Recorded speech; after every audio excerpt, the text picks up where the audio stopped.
This is The New Right, a podcast for the lost arts, reclaiming the literary holy land from the heathen. This is Matt Pegas, And this is Dan Baltic. and we're back with another Matt and Dan solo episode. Our first in a minute. Yeah, I think we've both been busy with various projects. You did a great episode with White Boy Summer a couple Thank weeks you, ago, thank but I you. unfortunately was on. What's his first A name? little Yeah, Max Teller. Max Teller, of course. And yeah, Yeah. a little shout out for White Boy Summer here. They are producing apparel that is very cool. People on our side like to wear the Pepe hats. They like to wear the Nut Army Elite shirts. We know that because we're selling out. There's very few left. Is that You true? I got was to going to get ask your about the it update. Yeah. is yeah, it's absolutely true. Not just because I'm buying them, but other people have purchased Nut Army Elite shirts as well. Amazing. So yeah, no, definitely check out White Boy Summer. Yeah, no, Buy totally. their I was, stuff. unfortunate that I had to miss that, but I think we both had a lot going on. Dan, you're going to be out here in LA next week, and we're going to be doing an event. And I think by the time we post this, I hope that we have a good poster up and other details. It's been a little slow coming, Absolutely. as sometimes I've learned helping set up these events, they kind of come together last minute. But one way or another, we will be doing something. I'm going to say this Friday, the 16th. I will probably post this in a few days. So if you're in LA, come out. The info on this will be on all of our Twitters. And it's going to be free and it's going to be a lot of fun. But Absolutely. today we're going to be talking about Insane Clown Posse, ICP. And this episode is it's a little while in the works. I think it started last summer. I was in Detroit briefly, and Insane Clown Posse is also from Detroit. I posted just really impulse tweet. I was like, I'm in Detroit. This is my favorite Insane Clown Posse track, in case you ever wondered, which I doubt anyone ever has, which is the song Pass Me By from the Great Milenko. And I'm sure we'll talk a little bit about that album and maybe that song later on. But Dan, you basically responded and were like, oh, I didn't even realize you were in ICP. We should do an episode someday. Was that the genesis of this? That's the I genesis of forgot about this. that. Last But July. Yeah. yeah, no, we have been talking about it for a while. And yeah, no, I mean ICP is it's interesting because it's a cross-generational thing almost. Like Oh, it I is. was introduced to it when I was 12. So yeah, you were like just, being born. Yeah, And well, I'm not that much older than me, but yeah, I guess yeah, not to age docs, if that's a thing. I don't know if that's a thing for men. It is for women, but what year were you 12? What was this, like so 98? I Yeah. was 12. I mean, I was born in 86, so I was 12 in 98. Yeah, so that would have been, okay, so another, some background matter here. Dan, you obviously know a good amount about ICP. You got in, you were introduced in at 12. But for this episode, I sort of I attempted to go above and beyond. I kind of joke with Dan that I was going to send as many notes, which in that case it was about 20 pages, single space, that I'd sent for the Costa Mario Birth of Philosophy episode. I didn't quite take that many notes, but I put a lot of time and I listened to Violent J, who's one of the two members of Insane Clown Posse. I listened to his entire autobiography audiobook that he narrated. It's on Internet Archive. It's actually highly recommended. It's very entertaining, and as we'll get to, I think has some genuinely good stuff for people in this Oh, sphere to absolutely. consider it. Anyhow, I listened to the entirety of that. I also am a total completionist, just kind of in the way I approach everything, and I attempted to listen to all of ICP's music. I only got to about 2015 because you have to take it in small chunks. But I'm well on my way to having heard all of it, and they have a quite extensive um, they have quite an extensive, you know, um, they have quite an extensive 30 years of music. So lots of preparatory work for this episode. And I circle back to what I was going to say, which is that, so yeah, 1998, that would have been basically really the height of their, so it's hard to say with ICP because they've had so many different sort of phases of their career. And in many ways, they came into the truest fruition of their influence like 5 to 10 years ago, I would say. But in Okay. terms of in terms of the gathering of the Juggalos, in terms of everyone, because everyone knows who they are now. Yeah. But anyway, 1998 was pretty much, I believe, yeah, Great Milenko came out in 97. Yeah, Malenko was Yeah, the yeah, first one I listened right, to. and that's the first one. So anyway, that was the pinnacle. That was the moment where it most seemed like they could go mainstream, or in certain sense, they've never been mainstream music. If they were listening to this now, they would reject any notion that they ever would have even flirted with that. I just mean that was the time when they were closest to the sun. Great Milenko was almost released on Hollywood Records, ended up released on Island Records due to some basically censorship issues. They ended up playing Woodstock 99 the year after that in 1998. So Mm. that was the sort of the apogee of like sort of rap metal in the culture. And I think ICP sort of benefited from being comparable to that. I mean, they're not new metal, they're not really metal in any sense, but they're sort of slightly rock influenced, horror themed Yeah. for anyone who doesn't know, and they're white guys. So I think they probably would have been mentioned somewhat in the same breath as like the Corns and the Limp Bizkits of the world at that time. And again, yeah, that was the closest that they ever came to kind of having a more mainstream audience. And I'm sure that was the first time they came across a lot of people's radars, whether it was just sort of kids at that time or the music press, this sort of thing. So yeah, you got into them in '98.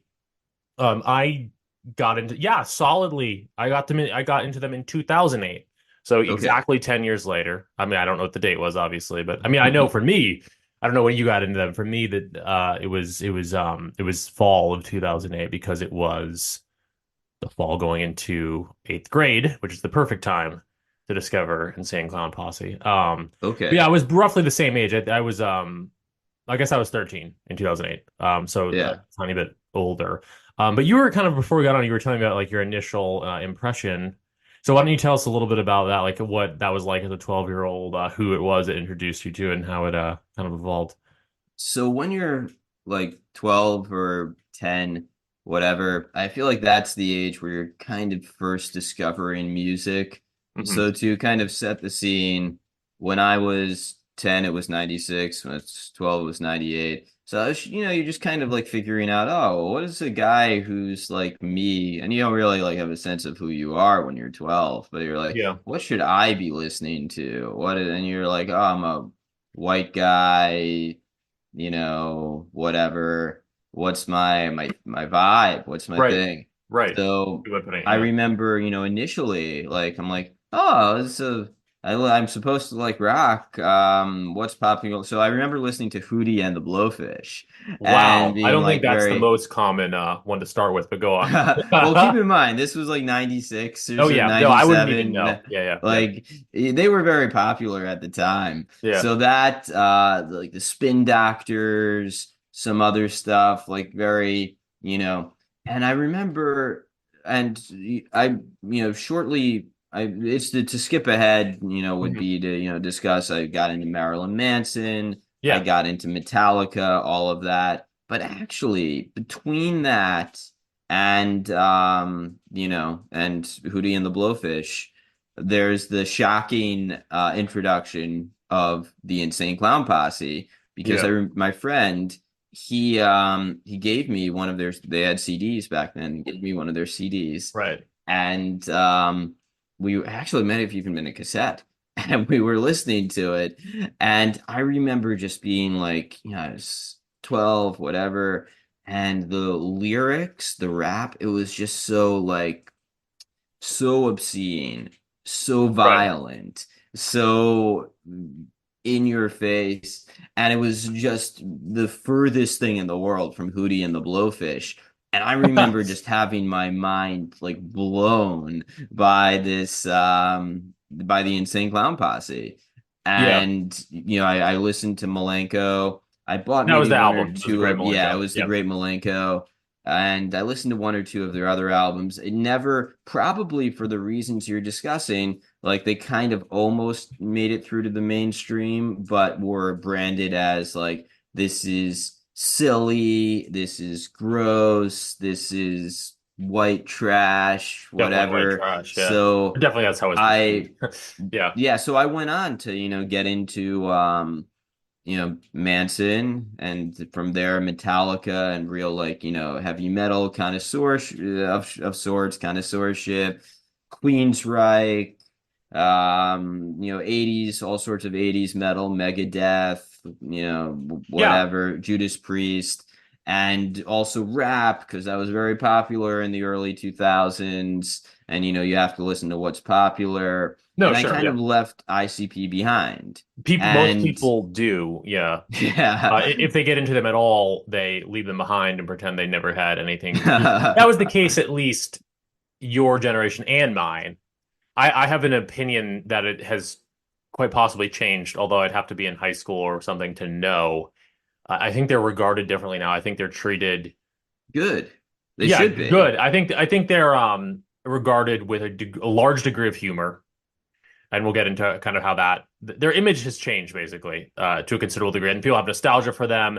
I think Yeah. especially the music they make now lends itself really well to like the kind of absurdity of meme culture. In I know you had a talking point about it. Let's get to that later. Yeah. I think that time has sort of I will say like I think not only have they aged well as an act in terms of evolving towards a more sort of meme friendly Gen Z approved kind of shtick, Mm. but I think their older music has aged kind of well too, at least in some sense. Mm. But to keep us grounded for now in the 90s and early 2000s, this is really one of the first large points I wanted to make. I mean, they really, they call themselves, so friend of the pod, Naglin J. Taylor, has a thesis on Mm. Juggalos that I haven't read it in its entirety, but I found it and I read a little bit of it. I read the beginning. Her first line is, and this is, I was aware of this beforehand too. ICP often refers to themselves as the most hated band in the world, and Mhm. they may well be or may well have been at a certain point. They were maligned in a truly deep way. This was my perception in suburban Philadelphia where I was. Might have been a little different in Brooklyn where you are, or in New York. I don't know. Sorry, I don't think that's doxable anymore. No, it's fine. Yeah. Okay, yeah, you talk about Brooklyn all the our perceptions, city versus suburbs may be a little different on this, but from my perspective, they were really and truly maligned in a way that no other music act was maligned. People hated my generation. People hated like Justin Bieber, but he had as many fans as haters. Like Insane Clown Posse was like, no, like don't admit that. It was almost, this is a stretch, but not as much of a stretch as you might think. Being a juggalo would almost be like saying like, yeah, I kind of like the KKK.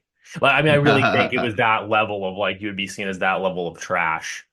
Yeah. Maybe I exaggerate a bit because I obviously always knew one or two juggalos throughout high school, and I certainly didn't know any KKK people.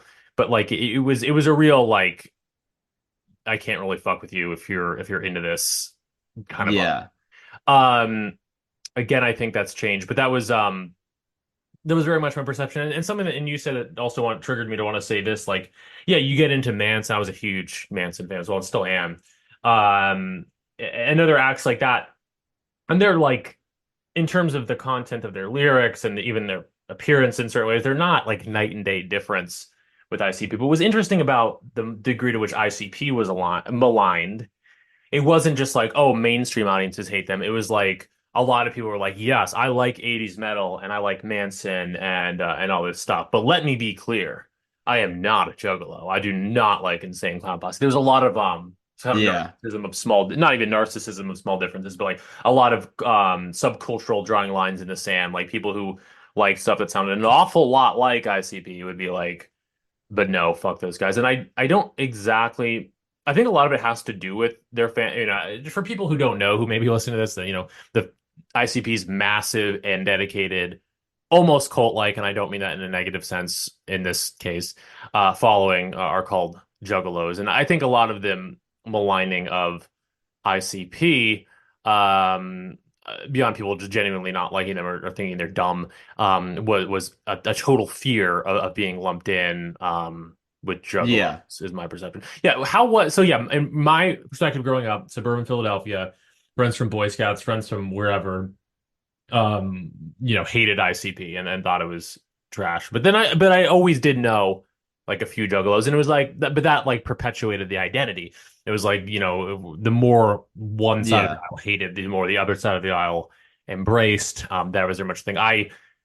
Um, to give my little side, because you kind of mentioned who got you into it, Oh, very absolutely. similar origin story. Like, I won't even get too far into this. I've written about it and plan to write about it more. I was in cyber school in middle school, so this was all done over an internet forum. But I met this we were doing like introductions at the beginning of eighth grade. And this guy, his name is, I'm just gonna like quote unquote dox him, because if you can find him, if anyone out there can find him, I would love to hear how he's doing. His name was Paul Brown. So I'm never, even though I'm like obsessively look up people from my past that I was friends with, I've never been able to find this guy, sadly. But yeah, Paul Mm. Brown from Harrisburg, Pennsylvania, got me into ICB. Never someone I met in person. Again, I was cyber schooled on the internet forum, but I became friends with this guy. Mm. The first day of pretty much, yeah, basically first day of school, he puts on like the internet social forum that we all socialized on, and then proceeded to email each other, kind of IM style. He says, by way of introduction, he says, "I like Insane Clown Posse. Um, I'm also a juggalo and like Fago." And I was like, I didn't know what any of those three things meant.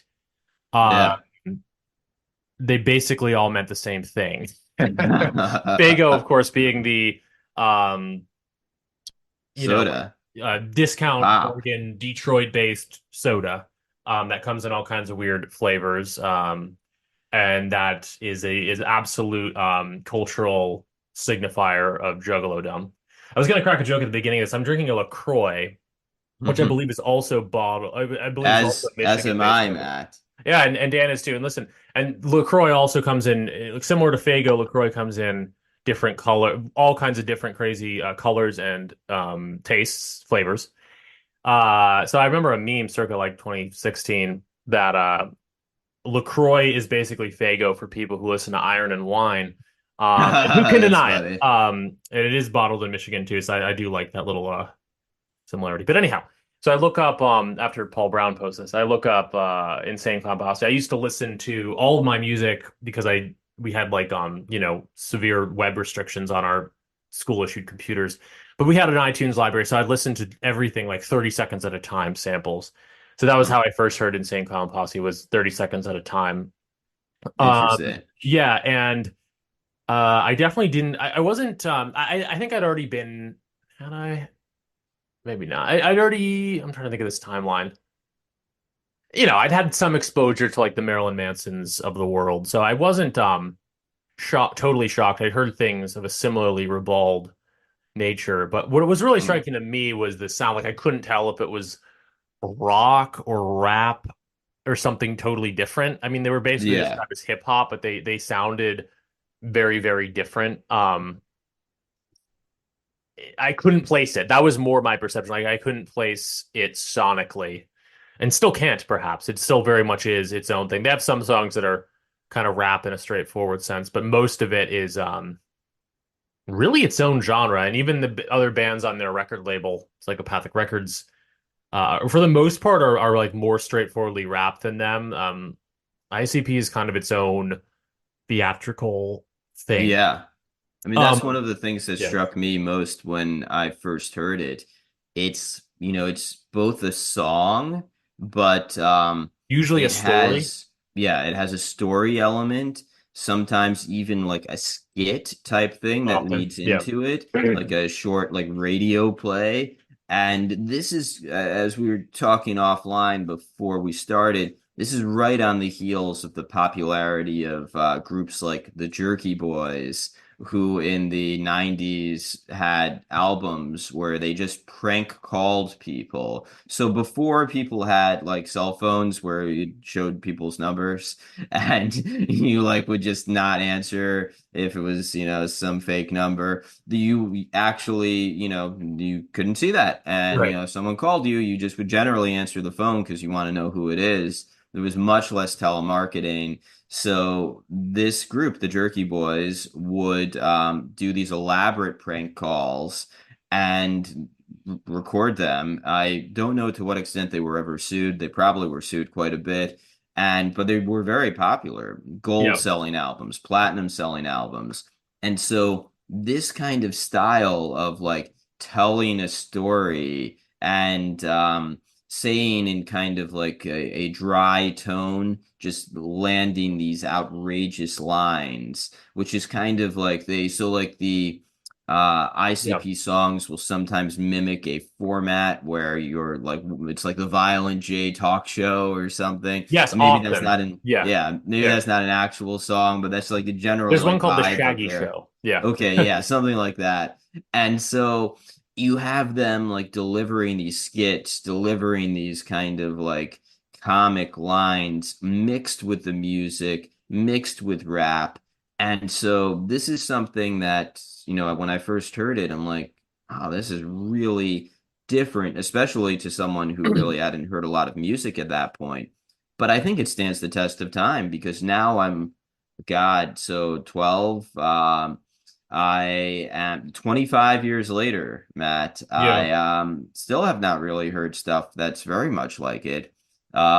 Remains in my mind a sort of amalgam of comedy, music, and well, I guess yeah, comedy and music, but within music like Comedy, rap, music, rock, what and have you. storytelling. Yeah. And to that I would add, so one thing listening to the autobiography of Violent J, it's called Behind the Pain. And I knew some of this before listening to it because I've again been listening to ICP somewhat on and off since I was 13. Mm, Um, but he talks a lot about their kind of formative influences, which were not obviously hip hop and obviously actually I was about to say rock, but honestly they don't talk about rock too much. Maybe like a tiny bit about Guns N' Roses. mm, But their influences much by their main influences musically are hip hop, the Ghetto mm, Boys, NWA. We'll talk a little bit about that, sure. but beyond the music stuff, they were have been wrestling obsessives kind of their whole lives. They even had a stint while they were on WWE. Might have been called WWF at the time. I don't know when that switch was made. Mm. But they had a stint on that. And then whatever the WWE's main competitor league was, they did a stint over there too. WCW. WCW, yep, they did a stint there, I think a little bit later. And this was partially because they're notoriously cantankerous, I guess, to work with. They do things their own way. I think they ended up making some, not maybe not enemies, but I think getting on WWE was a dream for them, and then they were asked to do one or two things, or one or two promises weren't upheld, and they had to jump ship to the other league, which they probably all eventually also sort of burned out on it. And now they have their own, I think it's called JCW Juggalo Championship Wrestling. They have their own Oh my God, I didn't know independent that. That's crazy. wrestling league, and it's not just like some weird small thing. It's taken pretty seriously. Friend of the pod, Lewis Justin. I guess we never did a new right episode, but I've done a personal podcast with him. He's the founder of Massacre Video. Is a big he's a Michigan guy, and he's a big Nice. JCW fan. I mean, it's a people who are into indie wrestling. It's not like some weird gimmick Insane Clown Posse league. Like it's a legit thing Yeah. associated with ICP and Psychopathic Records. So anyway, wrestling and the sort of pageantry and storylines and scenarios of wrestling, not to mention the characters of wrestling, um, had a huge influence on ICP, and you can see that and hear that in the music. Another thing a lot is that that's an influence on them, but also it's a totally Detroit thing, and we're gonna have to talk a bit about that in Detroit on this episode. Mm, We're jumping all around, but I knew that this pod would be like that. It's inevitable, right? Um, absolutely. ICP Detroit. I've always been fascinated by Detroit. Not that I'm saying I would, not that I'm some like suburban poser who like is gonna say I'm gonna move to the grit and grime of Detroit to leave a more authentic life. Nothing like that. I think the cultural products that have come out of it, specifically within rap and rock to an extent too, are absolutely fascinating. Eminem is by far the most famous example. I don't know. We could go on a rabbit hole talking about Eminem versus ICP. I'm sure you're aware they had a feud, and Yeah. yeah, we could get into that. It's kind of an interesting topic, but no doubt Eminem was influenced by ICP. Uh, Yeah. and that's an interesting thing because Eminem is, I believe, the 10th Most streamed artist in the world for 2023 on Spotify, and I don't know how that translates to numbers, but it's like I don't know. I suppose hundreds and hundreds of millions, if not even bigger number of streams. Like just massive artist ICP, more like they're well known, but not nearly so streamed. But Yeah. undoubtedly ICP influenced Eminem. This rapper Esham, who actually Massacre Video, again Louis Justin's company, who distributed TFW and OGF as well as a lot of exploitation films. Just did an interview with Esham because they're kind of Detroit based, and he's a very interesting underground hip hop figure, also very influential on Eminem, very Mm. influential on ICP, and collaborated on a lot of their early work. I'm saying all this to say, oh, and of course, Kid Rock is the other name that must be mentioned here. Is a Mm. Detroit guy, and Violent J in the book. So obviously, the wrestling thing has always been a Juggalo, an ICP fascination of the members. But even just within Detroit in general, Violent J in the book says that the vibe was always like they were these professional wrestlers. So Isham, it was like the first like and you were talking about before we got on the recording, Dan, like other sort of horrorcore, quote unquote. Yeah. I know that label is often rejected by juggalos, but whatever. It's kind of a mainstream music press label, but it's helpful. A lot of other horrorcore acts. Isham was basically by any reasonable standard the first horrorcore act. He was the Okay. Black Devil, he called himself. Basically satanic rap, or horror themed rap. So that was one character, and then Kid Rock's thing back then, because Kid Rock, some people may not realize this. He's kind of more or less a pop country singer Oh now, yeah. but he started as a white rapper. Like he started Yeah. very much. And one of the tracks I put on the playlist that I sent to you, and then I'll link. I made a Spotify playlist of my preferred ICP tracks. Um, First proper album from ICP, their first, what they call their first Joker's card, has a very interesting collaboration with an early Kid Rock. Oh, I didn't That's know worth that. listening to for Interesting. anybody interested in pop cultural history. But this was back when Kid Rock was a straight up, Wigga rapper, basically. Um, Yeah.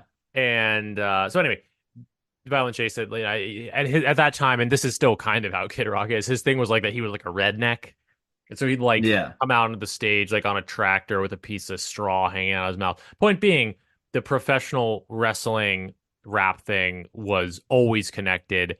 That I'm being long-winded here, but I believe I got onto this topic because you were talking about the different influences on ICP. There's storytelling, there's comedy, Yeah. there's obviously rap and rock, but it's also professional wrestling pageantry. The last thing I want to mention in this regard is they also, and this was not delved deeply into the book, but I think it's hugely, hugely, hugely influential on their mythos because again, whatever one thing I'll say as a general note, like whatever one thinks they know about ICP, it's always I feel like the world that they kind of created is always a bit bigger and more vast than you realize.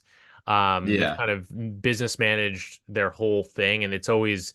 But another aspect is there's like an entire storyline that encapsulates their entire career. Kind of like there's a storyline on wrestling that's soap opera esque, where they have. But the other influential piece here I want to bring up is Dungeons and Dragons. They were Mm. super into that as teenagers.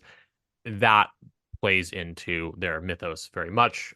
Their mythos is basically called the Dark Carnival mythos, which I realize this sounds probably stupid to someone who is not likely to be a fan, but nevertheless, it's very well thought out. In on their first six major albums were considered the first deck of quote Joker's cards. They have since started a second deck of Joker's cards. I think they've released five of six. Everything that they release is part of an ongoing saga, which is an aspect I So really like of their music. It's very fun. Go on. I think this might be a good moment to underscore their marketing efforts and the way they've engaged in a sort of world creation Yes.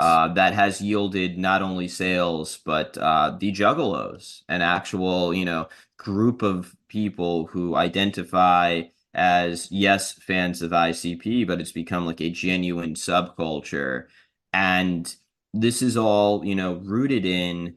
I mean, their their marketing, but also Yeah, creative decisions that have fueled that marketing.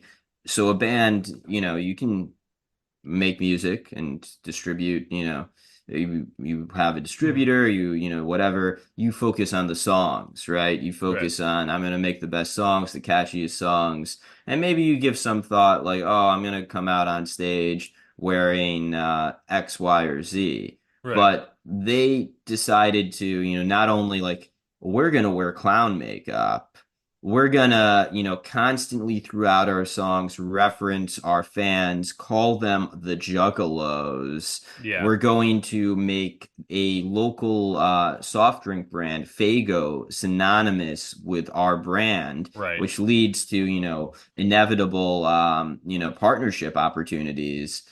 Beyond that, we're going to think about our albums, not in terms of like this album is one album, then who knows when the next one. No, we're going to call them the first deck of the Joker's cards, and right, each and one is a yeah, separate Joker's card. And so they, in their music making decisions, their creative decisions, imbued within them was a genius marketing plan, which created an army. absolutely, yeah, like the nut army of yesteryear, right? I may be drawing a slight parallel to the Nut Army of Dan Yeah, Baltic and Nutcranker, but definitely, yeah, I won't I won't emphasize that too much. All hail the Nut Army. yeah, yeah, yeah. Can spray LaCroix on them at our reading, but Exactly. no, no, absolutely. This was one of the major takeaways I had, and it was something I sort of already understood about ICP coming in, but especially after reading the or listening to the autobiography, it was very much like they really can put their money where their mouth is. They are a genuine rags to riches, very American independent business success story, which is Mm, rare. You know, we all know that that's rare. It's valorized as a possibility, but it doesn't happen for most people. It really, especially, doesn't happen in the arts. And I know people are like, well, lots of Britney Spears to an extent, obviously the aforementioned Eminem, like a lot of people sort of get big and become so wealthy after growing up in relative poverty, mm. but those people were discovered, and I mean, this is maybe I'm drinking the ICP Kool-Aid or Fago too much here, but I think that the facts speak for themselves. Violent J will say again and again and again, they never got discovered. They worked with some major labels late in the 90s, but that was always just to kind of boost distribution to an extent. They were selling so many albums, hundreds and hundreds of thousands of albums independently, that of Mm. course a major label was going to take notice. There was never a moment of like no one ever said these guys are going to be the next big thing. I think they had Yeah. some people in the music industry who believed in them, but it was never a discovery situation. It was always a collaboration with the more mainstream element to sell units, but you know, they they've always been rooted in doing things. Again, it's going to sound like I'm drinking the Kool-Aid here, but I think the facts speak for themselves. If you look at their career, they've always done things exactly their way. Yeah. And record companies have been a detriment to them as much or more as they have been a help. I think this stuff is interesting from like an arts business standpoint. No, let me back up a half step here. In the book, some of the most entertaining chapters are them kind of talking about their early album releases. The first Joker's card, Carnival of Mm. Carnage, second, The Ringmaster, both of which are still, very much very, very appreciated. Some people don't like their Mm. early stuff as much, quote unquote, but for the most part, like these are considered absolute classics, especially The Ringmaster. And this was all independently released and maybe more importantly, independently promoted. Some of the most entertaining chapters and little sound bites are about the early members of the band, because they are a duo. That maybe should have been said at the top, but Mm. earlier in their career, there was kind of more people involved, and they've always had like a business manager who's literally just the guy who owned the record store that sold their first albums. This was back in the day when you had to like actually take your albums to a record store and like make your own distribution deal with an individual Yeah. store. The first person who does that for them is Alex Abbas, who becomes the CEO of Psychopathic Records up through 2006 and basically gets wealthy with them. very interesting. So anyway, this is all sort of independently promoted and created stuff, and they're just spending hours and hours in Kinko's. That's some of the most entertaining tidbits is about all this time they spend in Kinko's learning how to edit Mhm. stuff you can do on your computer in 2 seconds, something that you can even have AI do now. This was, they worked their asses off basically and papered, the streets of Detroit and became big, very locally at first, but big in Detroit, totally on their own terms. Just to give you a flavor of the types of lengths they were willing to go to, and also some of the humor and lifestyle choices that later are, of course, reflected in their music. They even talk Mm. about like dating ugly, fat women who worked at various Kinkos to give them more access or rates. Doing this sort of thing, not necessarily recommended.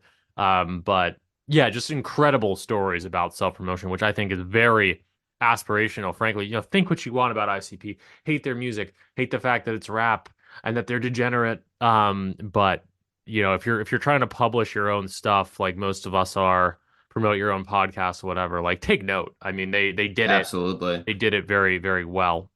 I mean, this Um, is yeah, we talk a lot about a parallel economy, our guys, doing it without the help of a mainstream publishing company, a mainstream platform of any sort. And this is a group that did that before the internet, really. I yeah. mean, Oh yeah, not that the internet arose, subsequently, but yeah. they started their efforts before there even really was an Oh yeah, internet. yeah. Totally. I They mean, we're talking were, 1991. yeah, As a form, as a introductory matter, I could have said that, hip hop duo founded I think they were founded in 1989, technically. Their first album comes out in 91. So this is all, and especially for, and that was another element I was going to kind of emphasize this narrative. There's a lot like Kid Rock. I'm not trying to diss the guy. I don't know. Like, I think was from a little bit of money in the suburbs.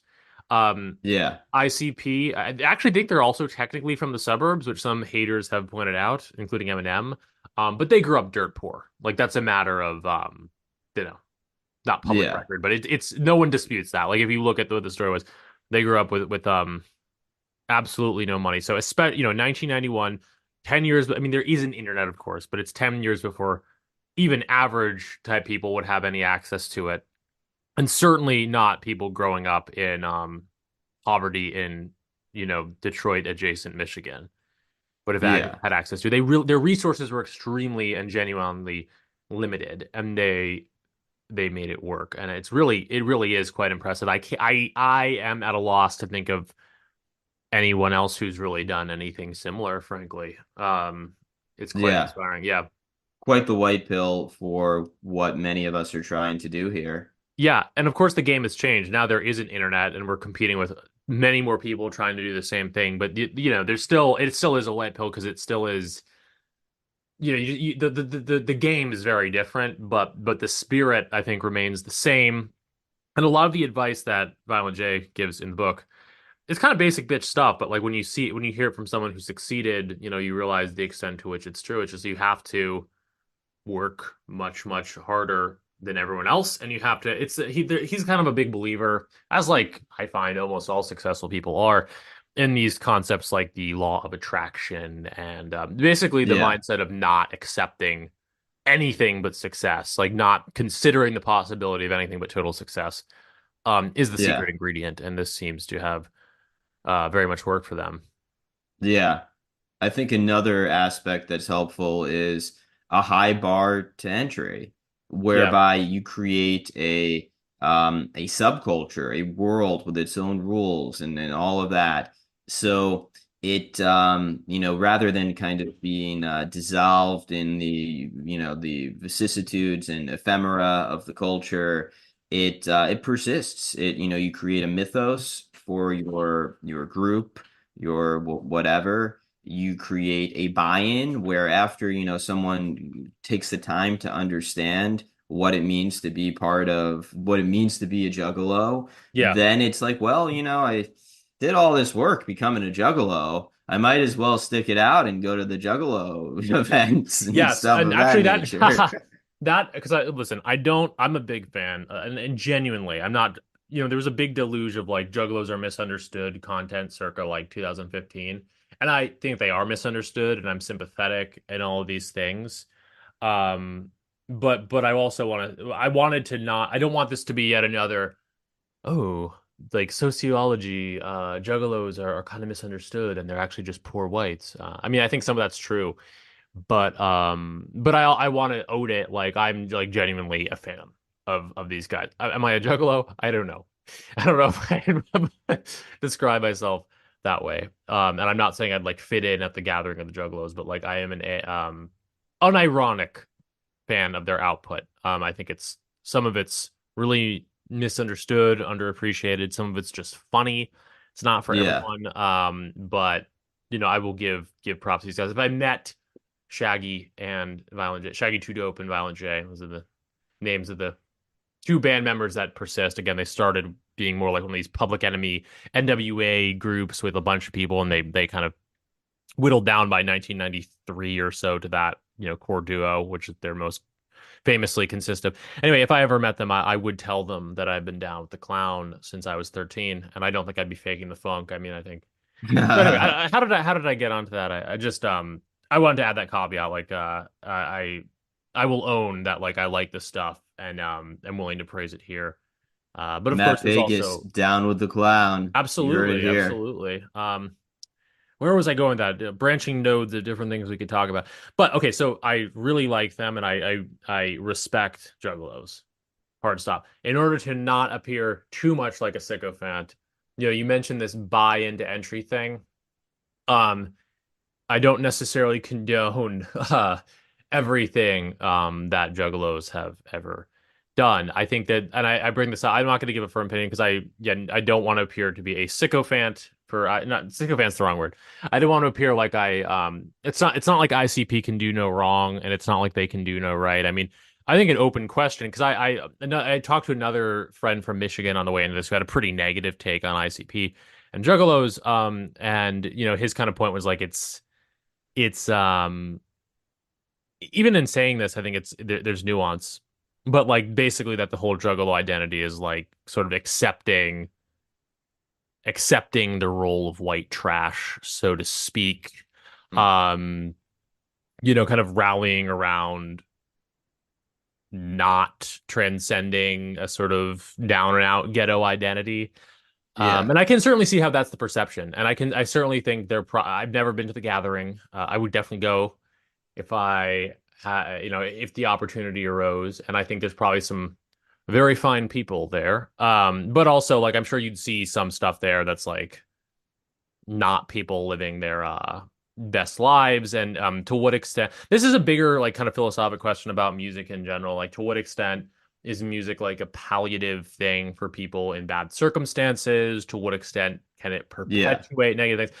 I come out being very pro ICP and pro Juggalo. I think it's a good community for people, among other things. But I'm sure I'm just basically adding this as a caveat so it doesn't appear that I'm blind to the potential negative side of this. I'm sure there's some drugs and shitty sex stuff and whatever else that does occur, and that also can be a group dynamic that's perpetuated. I'm not blind to that, is all I'm trying to say. And I think Yeah. it's an interesting question with regard to them sociologically. Is like, is this a really interesting and inspiring, for the most part, lower rungs of society, group thing that's like good for people, or is it sort of bad in the way Yeah. gang life is bad? And we'll get into the whole gang juggalo thing in a minute. But yeah, I don't know if you have Well, thoughts on that. I just wanted to sort of highlight that. yeah. I mean, also, I think an aspect in terms of like, would I be a juggalo? What are the pros and cons? Eventually, we'll have to discuss their political beliefs and positions to the Yeah, extent that they have them. right. And yeah, I think we'll find quite a bit of distance between where we are and where Violent J and Shaggy Two Dope are I politically. think so. And maybe we can get to that now. Although I would add, even as a caveat to that, it's like politics have never been the main point. But Sure, and yeah. as far as they have politics, we'll get into let's get into that. But the last thing I wanted to say, because this was, I think, a somewhat Matt Pegas' original point, perhaps I found this fascinating. So juggalos are associated a bit with drugs. ICP is associated not even so much with drug, like they're not nowhere near as associated with like even weed or something as like a Snoop Dogg is. But they talk about some drugs in their songs. They have a kind of genuinely generally druggy kind of identity. But take note, people, like there's no mention of drugs, little to no mention of alcohol. Violent J has some like legal troubles. They kind of get loosely involved in gang life, far from a unspeckled life. But he doesn't. Crucially, I would say I'm not trying to be like Justin Murphy, Mr. Anti-Weed guy post that we saw the other week. But he doesn't. He does not smoke weed, and definitely doesn't do any harder drugs until well. And as far as I can tell from the book, they don't play a role in his life, and he specifically says he doesn't try weed until he's like 30, Mm. which I'm not sure what was holding him back because it was certainly Yeah, hanging that's with people odd who to were doing me. drugs. What's that? That's odd to me It's because I would odd, think, but yeah, I think that he was first and foremost a workaholic, and I don't think it's any coincidence that this of all the many Wigga rap yeah, groups out there, that they were the ones who got so far ahead from a business and sort of financial standpoint, given that yeah, they were really focused on it's not just not smoking weed, it's the whole his whole outlook is one of a total commitment to what he was doing.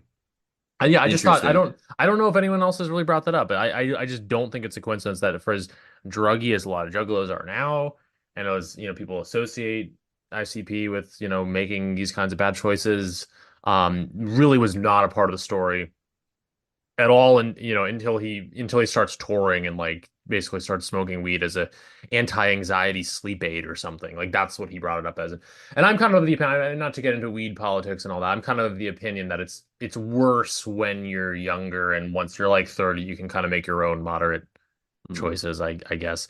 But that seems to be not unrelated Yeah, basically. And to me it Violent stands in J. stark contrast to the way people perceive ICP as Yeah, these wastoids and burnouts. No, they worked really, really hard. workaholic, teetotaler, Violent Yeah, J, and not Shaggy a Two teetotaler, Dope. but like and Violent and Shaggy Two Dope specifically, I think did end up having the, some alcohol problems. the But again, Protestant work ethic yeah, of totally, Shaggy Two totally. Dope and Some kind of Violent work J. ethic. Yeah, yeah, yeah, absolutely. And that It's really, interesting. really, I can't overstate that. Basically, and you hear the mythos of bands like, oh, we worked hard. We did this, blah, blah, blah. We are underground. We never compromised to mainstream labels. But listening to the autobiography, I think the facts really do speak for themselves. They worked really hard. I mean, there's other stories I sort of wanted to get into, but look, we should probably move on to the next topic. Like the fact that they when their first mainstream label Jive, which was a pretty Mm. major label at the time, it no longer exists. Yeah, It became obvious that they only signed them because they wanted to get a piece of the pie of the massive numbers they were doing in Detroit, and not yeah. actually help. The reason they wanted to get a label is to get national distribution because you really can't do that on your own. You need to have some kind of even an indie label, but like you need well, now of course you can because now of course you have the internet, but back then you really needed some kind of label with means to get your music out there. They basically were not doing that for them. They'd call their friends in other cities and they'd be like, "Yeah, your record, Riddle Box, which is one of my favorite ICP albums, was Mm. the album at the time, was not being stocked." So what they did was, I'll just this last, I think this is fascinating that they did this. Um, Maybe this is apocryphal, but Violent J says they literally threw a dart out of map of the United States, hit Dallas, Texas, and went there to prove that they could get big anywhere, and did their exact marketing techniques of hours in Kinko's, postering the town, giving away free albums, hanging outside high schools to distribute their tape. This was another thing they did. Did it all in Interesting. Dallas, and were able to get big there, which kind of proved their point to And Jive. And later, again, yeah, this sounds like our guys, right? This sounds like we absolutely, know yeah, guys who are like, make t-shirts and such and like, make a point to hand them out to, put out flyers and, it certainly this type of guerrilla marketing. This is something that we're not strangers to on this side of the internet. And perhaps the Insane Clown Posse are the progenitors in some respects of many ways, this yeah. type of marketing. Yeah, it's a DIY aesthetic that you get in punk and hip hop in general, but I just can't think of any band that has done this on the scale of ICP. And to close out the story, they have their little experiment in Dallas, Texas is a massive success by their own account. And to this day, and maybe it just has to do with the size of the city and the type of people who like ICP, Dallas, Texas, look at Spotify. Dallas, Texas, I think number two on the cities where they're most widely listened to. After Interesting. Chicago. It's probably only not Detroit just because Detroit has a smaller population. But like yeah, all this data is at our fingertips, and they're still huge in Dallas. And it's interesting how these things work. But yeah, maybe we get on the socio-political topic without further ado. Sounds Um, good. yeah. So where to? I mean, feel free to take a stab at it if you want. I mean, I can give my own Okay. spiel. Yeah, A number well, of different ways we could worm our way in here, but yeah, so I mean, some of this, when I was listening to ICP when I was 12 or 13, I didn't really have much of a political consciousness at that age. Wasn't sure what the politics of any of my bands were, really. Wasn't sure what my own politics were. right. But fast forward, we're doing this episode, and I guess I'm not surprised to learn. And in truth, now when I think about the lyrics to some of the songs, the that ICP was in fact very hostile to Christian conservatives in Yeah. America in the 90s, in the early 2000s. So they were very anti-Bush, I during the. guess I actually don't. I mean, no, not to correct you. Maybe it's hard to find them actually talking about presidential candidates or I presidents. mean, Even I'm Trump. lumping them in. I Right. imagine they would Yeah. be because, like, I remember during the lead up to the Iraq War, Eminem released. I mean, there's all sorts of bands were just like, and okay, like in retrospect, yeah, Yeah. right on. Like that was, it was the Iraq War was a bad Yeah. idea. Yeah. Definitely. Yeah. Bush was, pretty, Not our best. not really our best guy. And but Eminem released Mosh, which was this kind of like song that was, aimed directly at Bush and at the Iraq War, and like, calling him, a great Satan of sorts. Yeah. Again, in retrospect, maybe not the worst messaging, but I think more broadly, because the moral majority, which was a force in American culture and politics, was firmly at that time was firmly against people like the Insane Clown Posse for their lyrics and such behavior, less so their actual personal behavior, but maybe that of the Juggalos. Was firmly against like Eminem, rappers. What? So you had this, element of the culture that was like, okay, the people we don't like, we're at war with the moral majority. We're at Yeah. war with conservative Christians. And I think that is, the culture has experienced this kind of weird boomerang effect, right? Where, you know, people who were more allied with I'm a rebel, I'm disagreeable, I this and that. Well, like nowadays, like those people tend to be actually conservative in that, Yeah. or if not Oh, conservative, totally. reactionary in their outlook. And it's kind of so while I can easily, see a world. I don't know the specifics, but I can easily see a world where ICP was against Bush, against all of that. The way the culture has changed, and we're going to talk about it, but the ICP, their relationship to Trump, when Trump has become kind of an emblem of the white working class and their plight.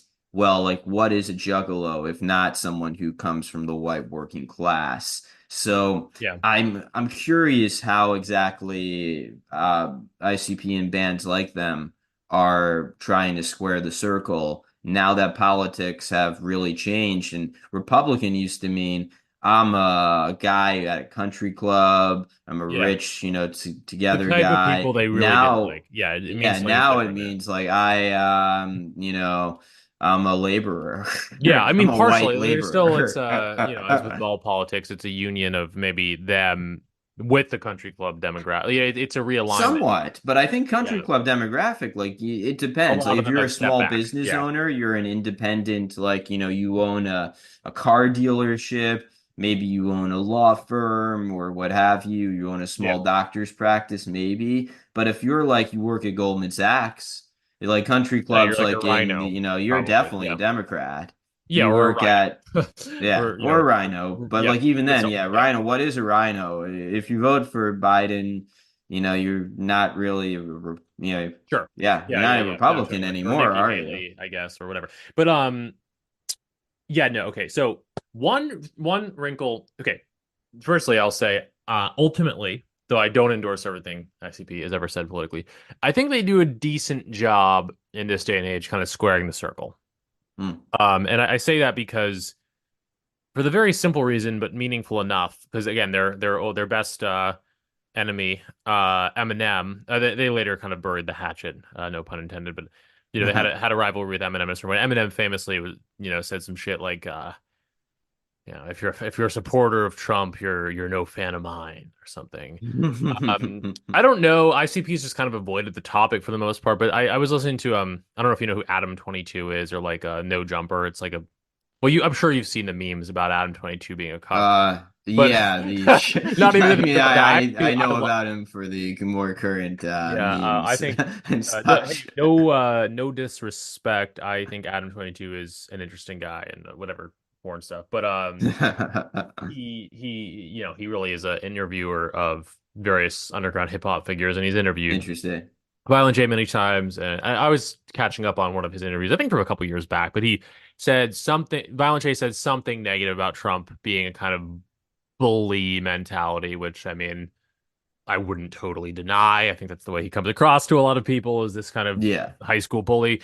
Um, and then Adam 22 is like, "Oh, you're cool saying that. Like, you don't worry about alienating your fans." And he's like, and I don't remember exactly what Violent J said. And hopefully, I'm not misinterpreting what he said. Hopefully, he didn't say like "fuck them" or something the way Larry David did. But I think he said something to the effect like, "I'm not tripping if you voted for Trump." Like, he doesn't really care. Like, he himself doesn't Interesting. like Trump.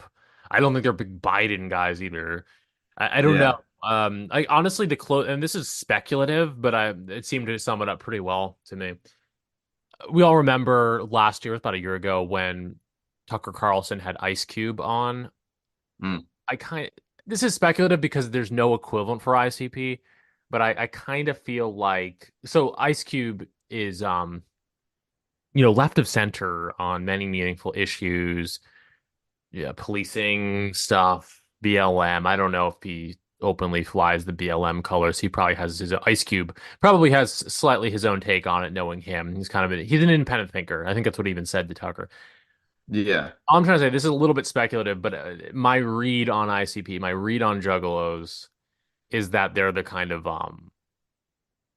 Wigga version of that, basically. Like I think that Interesting.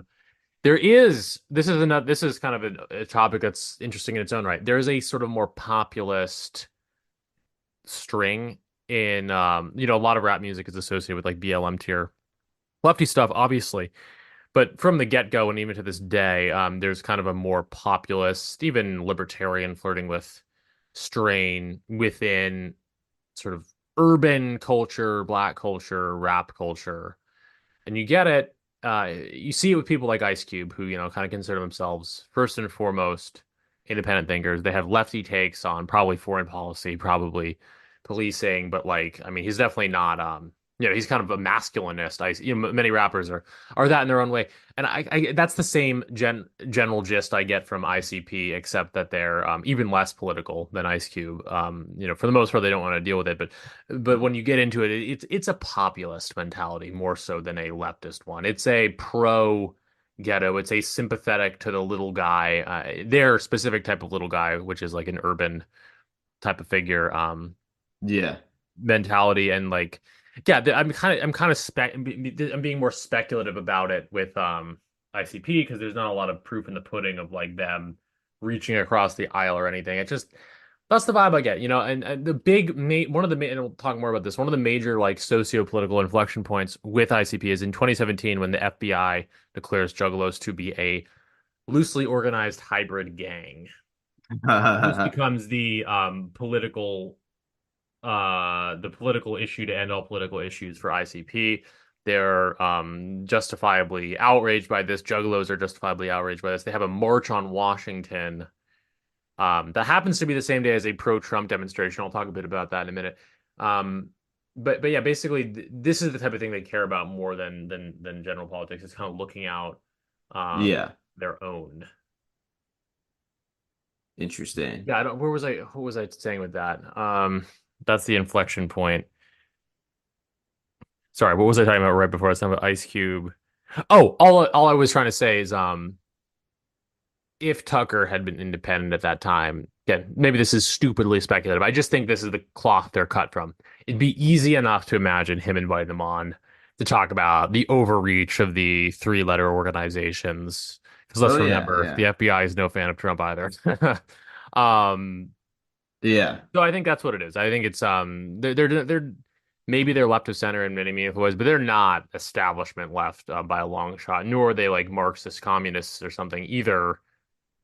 They're yeah. just looking out for their own. What they are, though, and this is a slight wrinkle in what you said, which I'll push back on slowly. I don't think that, surprisingly, and less so than the Marilyn Mansons of the world, they have never been anti-Christian. Really? Yeah, Okay. no, you can find some lyrics about being against corrupt preachers, but it's not even like a huge theme. Um, Okay. we'll talk about this in the spirituality final section of this pod. Um, Violent J's mother was uh was very religious, very Christian, and I see. Violent J himself is not Christian. He's more universalist in his outlook, but they are very, very religious and clearly take a lot of points from the Christianity they were brought up with. You really can't find them. They never say anything bad about like Jesus or I mean, Interesting. realistically, they had a negative take on conservative Christians who would censor their music, certainly. But again, like we talked about at the top of the pod, they were the most maligned band on earth. Their enemies were far more than just conservative Christians. Some of whom may have not liked them, but they were probably more focused on Manson, who took like a more directly anti-Christian line.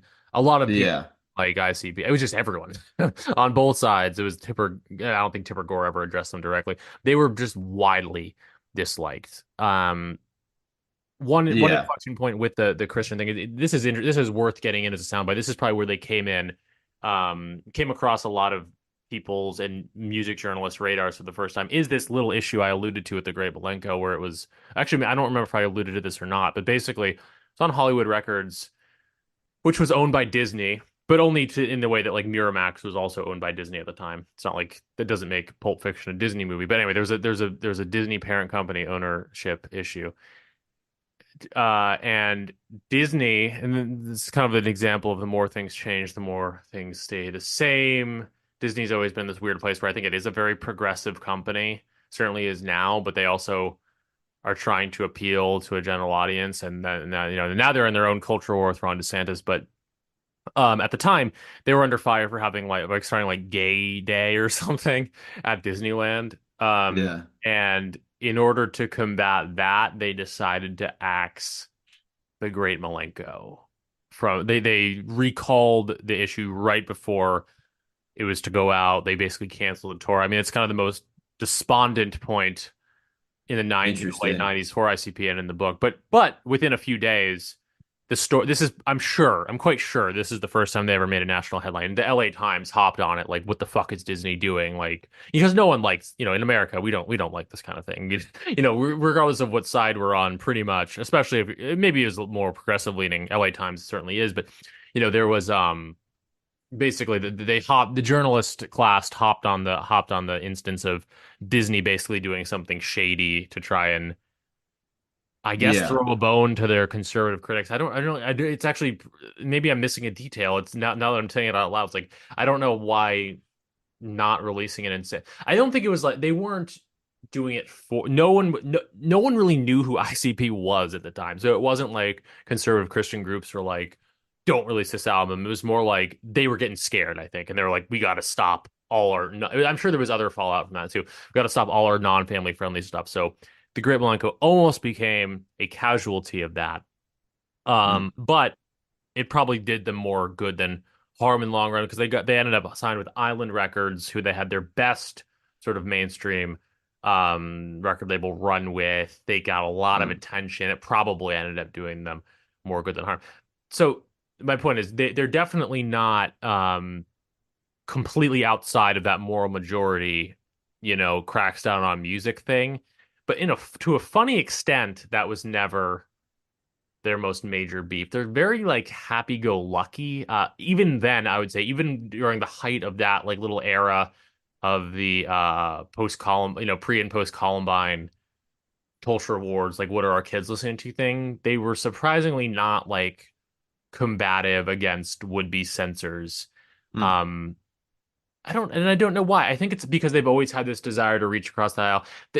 They have I think because of this religious background of Violent J's mother, because of their basically and sincerely like very positive outlook, which I know sounds weird to people who haven't listened to them that much, but like that there is always this great positivity in what they're trying to say, despite all of the sort of Mm. humor and violence. It's always like basically we could talk at length about this. A lot of the songs are, they seem really violent, but they're basically morality tales, especially on the Great Milenko. It's like Mm. killing, they sing about like killing pedophiles and things like this. Their message Yeah. is always, they've always, and some of it's, I'm sure, just wanting to be liked. They've always had this strong desire, I think, to reach as many people as possible. It's very in a low key way, I think, very influenced by Christianity, and they've always Interesting. come from this nuanced.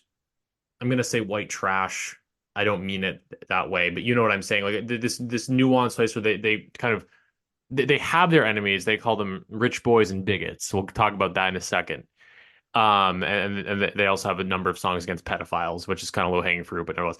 Uh, so they have their enemies, but within a kind of more general lower rungs of society class, like within poor America, shall we say, or even just lower middle class America, they Yeah. really seem like they want to reach everybody. Christian, not Christian, somewhat conservative, somewhat progressive. Okay. I think that's always kind of been because I think I don't know a lot about Detroit. I don't think it's a happy place to be from. Again, this friend who I talked about who doesn't like ICP so much, like, said that there's really bad racial tension in Detroit. I'm curious kind of for the stats on that. I don't know. I view ICP as this embodiment of like a very we're all in this together mindset that's more populist than strictly left, Okay. pertaining to like the lower classes. And I think that's done them a lot of good. And I think that was an aspect of their music in the 90s. I think it's an aspect of their music to this day. Yeah. All right, that was very long-winded, but No, they're no. not the culture warriors that many of their peers were. They clearly have always wanted to be big tent, despite obviously alienating most people that listen to them. They really are, I think, open to almost anyone who's down. But Down with the clown. down with the clown. But they do, of course, they do have enemies. They talk about rich boys and bigots. I mean, literally that comes up all the time to this day in their music, but especially in the 90s. I guess to start with the rich boy thing, they're obviously poor. They, have nots over haves. Of course, they're all pretty bloody Yeah. rich today. So I think there's been some tweaking of the message where they don't exclude people for having money. But there is again kind of not entirely unchristian influence, harder for a rich A rich man, man. yeah, to pass into heaven than camel through eye of needle or whatever it is. There's kind of that mentality, which, hey, like Yeah. I'm not a commie. I'm not against having money, but yeah, there's things you can criticize about people with money. Money corrupts. So anyway, that's a kind of more basic one. The one that it's not even that I hit my head on it. The one that's just worth noting is they're anti-racist. Before it being anti-racist was cool, like that in the 90s when you could still simply not be racist. They were kind of like Antifa tier Yeah. anti-racist. And they got some songs that are entertaining, but that are almost it's almost hilarious. Like, okay, so a good example is they have a song called Chicken Huntin'. It's a very popular one. There's two versions of it. There's a kind of softer version of it from their album The Ringmaster, which again was their first big independent release. And then they have something, this is the more widely listened to one. Good, very good track, frankly. And I think it may be one of the first times they ever really started to use electric guitars in their music, which later became kind of their calling card more so as the chicken hunting slaughterhouse mix. By the way, when I'm editing this, I think at least on Spotify and maybe generally, I think I'm allowed to use little snippets of songs. So I may choose, Okay. maybe I'll play chicken hunting here.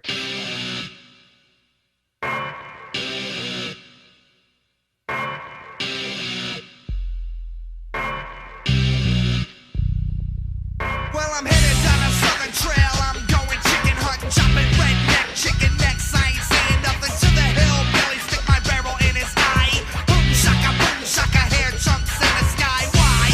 I never liked chicken pot pie or the chopped chicken on rye.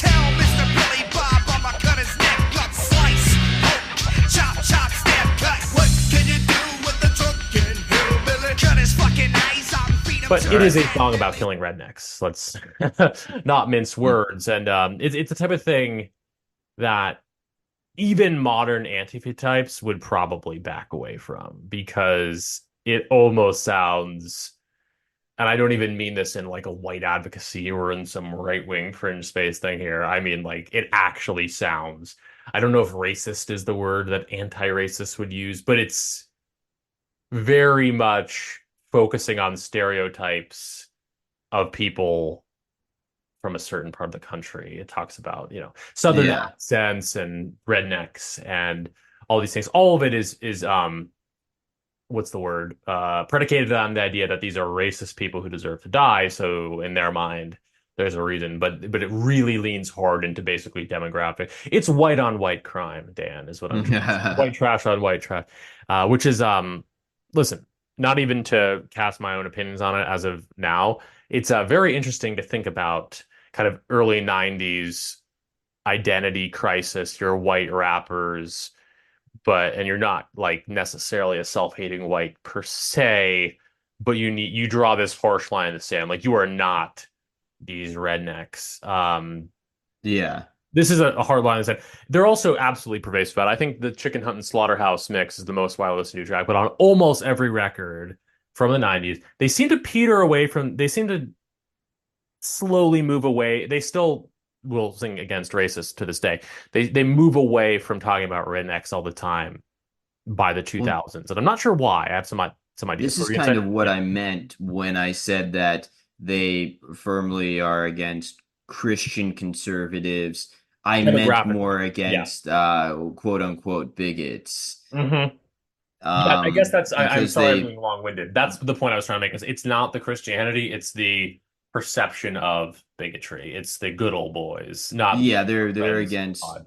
you know, Yeah, kind of um a version of like white culture or what have you that used to be associated somewhat with like country club, this or that, but also, from the so it what it's kind of what I think ICP has found themselves embroiled in, and what we've all found ourselves embroiled in, is it used to be the case that redneck culture and country club culture had a common bond and a common tie, which was where Republicans, we stand for X, Y, and Z. Now that's been fractured, and the country club Republicans are not, they're rhinos, if they even are right. Republicans, as we discussed, and they're essentially Democrats now. And the downtrodden whites, the rednecks, are the only Republicans left.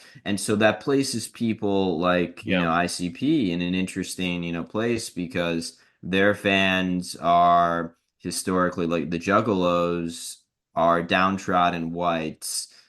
Some of whom I guess you could say would have been Antifa types or are Antifa yeah, types, but I mean, also there's a lot of like machismo in there. There's a Yeah. lot of, a lot of guys who probably would say like, "Oh, I'm not down with that stuff." I'm more just like a normal, like, masculine attitude about, being Oh, a guy, a white guy. yeah. I mean, So it's I analogous. Sorry, keep going. Keep going. I mean, I think like previously it was it was easier for them to be like we're against you know rednecks and bigots and still maintain a core of kind of their white working class fans.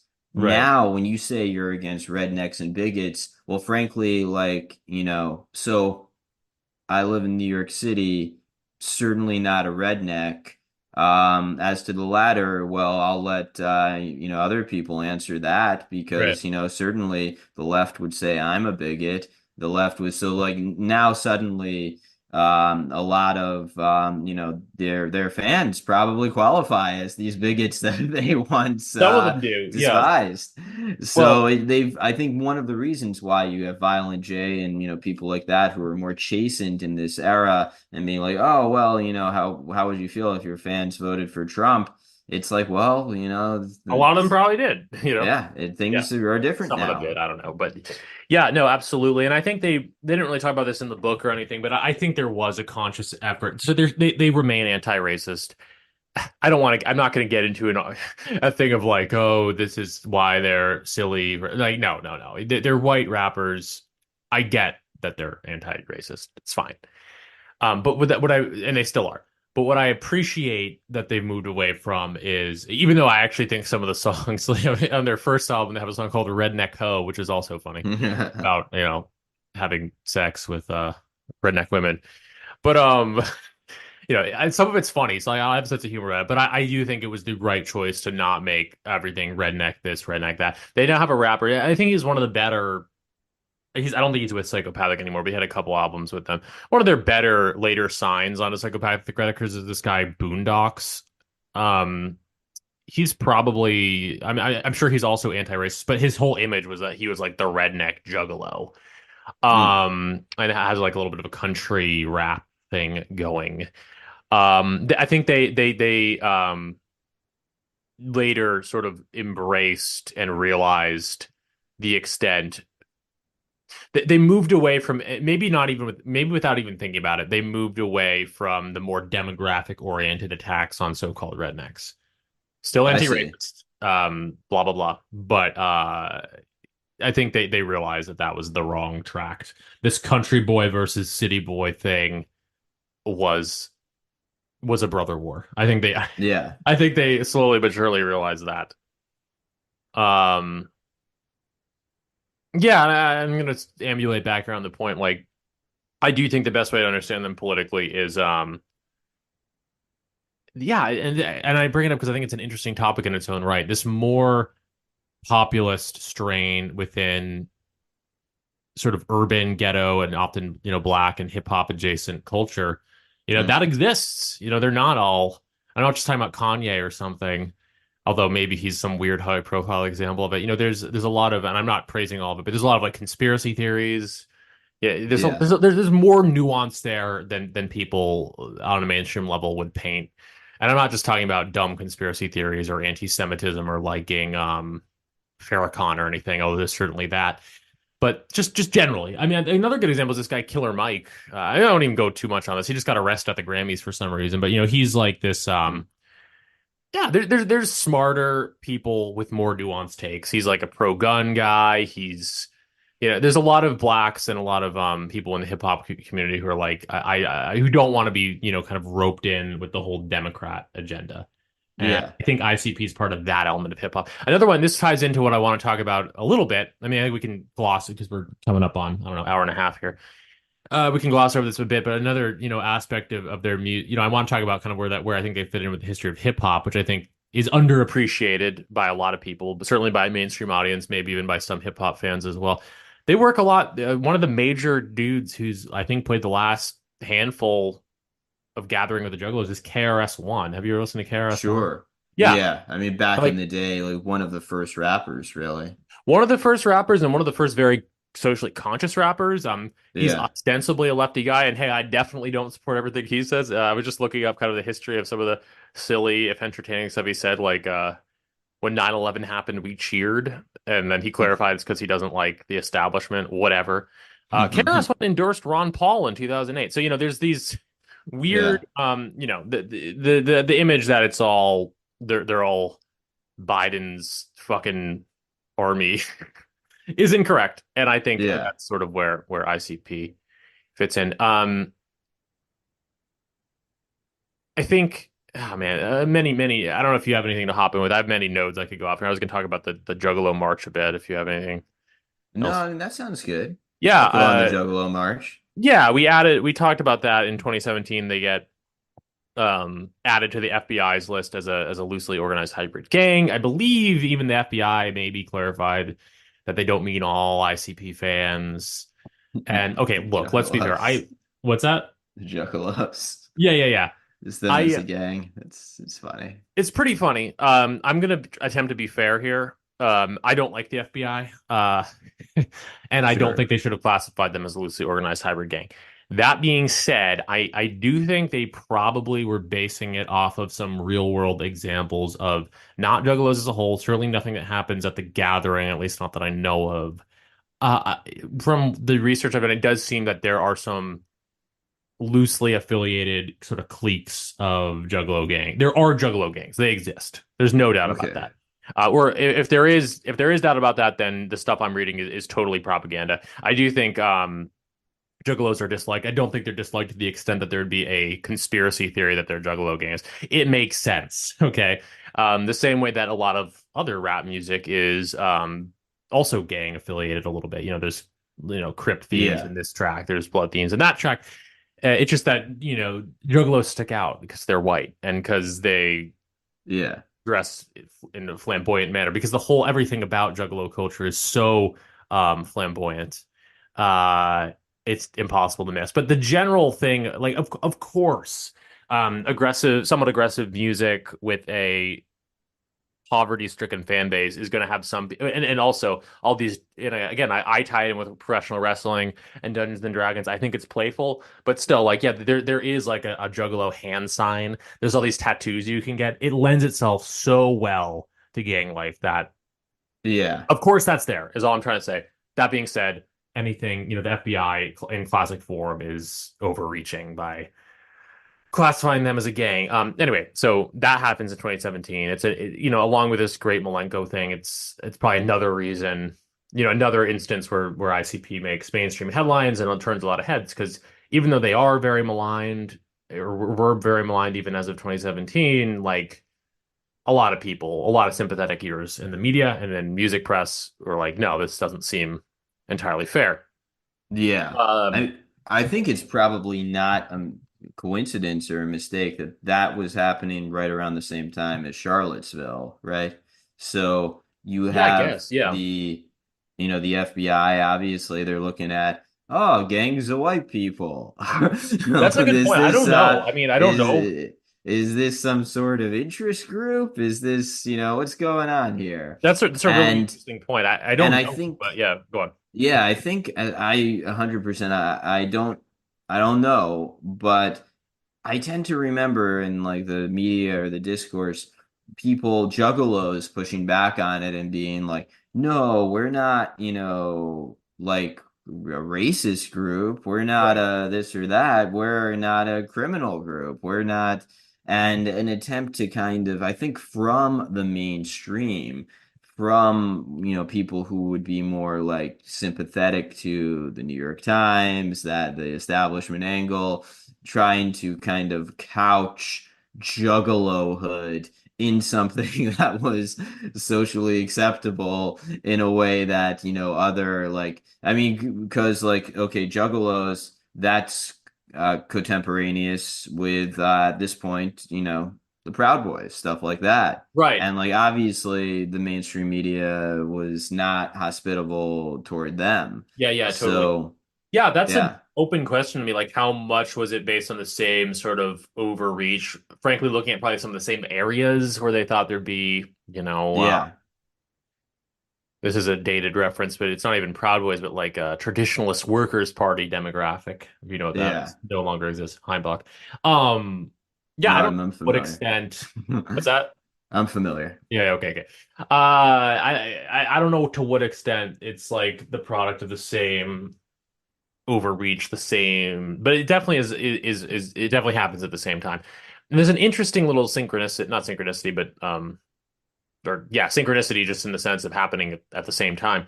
The Thousand Juggalo March or whatever it's called, which by the way, I have a relative who was in what happened to be living in Washington at the time and walked to the Lincoln Memorial, and he'd never heard of ICP, but he was surrounded by people in clown makeup, and he'll share the story of how he had no idea what was going on. It's funny, but That must have been really something. yeah, totally. But this was the same day as a pro-Trump rally. This is post Charlottesville too, so highly tense times. I think with Proud Boys and maybe probably mostly just Proud Boys. Same day it happens, and it's kind of this weird moment. I've heard two different takes on it. The first time I ever heard about this happening, someone at my work at the time was like, "Oh, the Juggalos are marching at the same time as the Proud Boys. Like that's not good optics." Because like I don't know, to this day, people really like we know because we've listened, like we know that they're anti-racist. Yeah. But I guess a lot of people really don't know that. A lot of people just see poor Well, white that's what and I mean. assume they're Like with the Nazis. FBI putting them on the list, and it's just like, well, you get a group of white people together. They can't be. They must be up to no good. Is Yeah, the assumption of the ruling class, I mean, yeah, I which think it's in depicted that way. Yeah. various respects, like in when it comes to the Juggalos. They're actually wrong. Their conception of like what is no good, like the Juggalos actually are not doing that stuff. No, They're, I mean, drunk stuff, putatively, whatever. as you say, anti-racist. Yeah, no, completely. And that's actually a thing I wanted to say earlier. And this was long before I sort of got red pilled on the way the world works or whatever and demographics. I always thought this when I heard the degree to which juggalos were maligned. We're talking about, when I got into them 2008, the next few years. Yeah, Um, Another little joke I wanted to make was, the blog Stuff White People Like? yeah, Well, I love that blog, and a lot of like sort of red pill demographic people like it because it unintentionally, even though it's kind of for an NPR audience, it sort of unintentionally hits the nail on the head about how demographics yeah. matter. To give a shout out to Kofefe Annan, it's woke are more correct than the mainstream. Absolutely, yeah. And this is maybe one of the early examples that there's a very funny stuff white people like bit where it's like dissing Ed Hardy, the brand Ed Mm. Hardy. And it said Ed Hardy was one of the few brands that white hipsters could not wear, even ironically, along with SS outfits and KKK hoods. And I think that it struck me as true. Like there are so many brands that you can wear as like a hipster, or you could have when hipster was more of a thing that you could wear ironically. You could even do like a Harley Davidson fucking jacket or something, right? Ed Yeah. Hardy was a bridge too far, too much of a risk that someone will think you're serious, right? And anyway, to that list, I would have added Juggalo apparel. I think that was, Interesting. yeah. Yeah. I mean, I think it was that kind of thing. Why did I even say this? I was talking about yeah, the nature of the hatred of ICP. Yeah, so long before I was even like especially pilled on anything, I remember thinking like the reason they're so hated is because people have all this pent up contempt, hatred, disgust with like ghetto culture that they can't express when it comes to blacks or rap music because it's racist. And Yeah. therefore, ICP and Juggalos are the perfect scapegoat. And I stand by that. I really do think that's what a lot of it was. There's a lot of, pent up classicism and dislike for rap and a lot that goes with it. Yeah. People like black people, you can't ever cross that if you're, respectable. So I really do think they were the perfect scapegoat. Oh A yeah. classic sense of, the goat that gets beat or whatever. Like, yeah, that's ICP.